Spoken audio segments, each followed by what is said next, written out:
కూటమి ప్రభుత్వం ప్రతిష్టాత్మకంగా అమలు చేస్తున్న తల్లికి వందనం పథకంలో లబ్ధిదారుల సంఖ్య భారీగా పెరిగింది. గతంలో జగన్ హయాంలో అమ్మ ఒడి ద్వారా లబ్ధి పొందిన వారికంటే దాదాపు 24,65,199 మందికి అదనంగా ఇప్పుడు తల్లికి వందనం పథకం ద్వారా ప్రయోజనం పొందుతున్నారు. కూటమి ప్రభుత్వం అమలు చేస్తున్న తల్లికి వందనం పథకం ద్వారా 67,67,164 మంది పిల్లలు ఈ పథకం కింద లబ్ధి పొందుతున్నారు. లబ్ధిదారులు పెరగడం వల్ల ప్రభుత్వం అదనంగా 2,352.6 కోట్లు ఖర్చు చేస్తోంది. 2022-23లో చివరిసారి జగన్ ప్రభుత్వం అమ్మఒడి ద్వారా 42,61,965 మందికి 63,092.94 కోట్లు జమ చేసింది.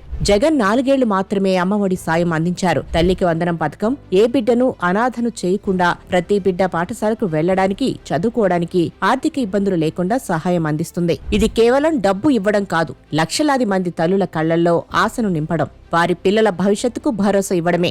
నీకు 15,000, నీకు 15,000 అంటూ వ్యంగ్యంగా మాట్లాడిన వైసీపీ నేతల నోళ్లకు కూటమి ప్రభుత్వం తాళం వేసింది.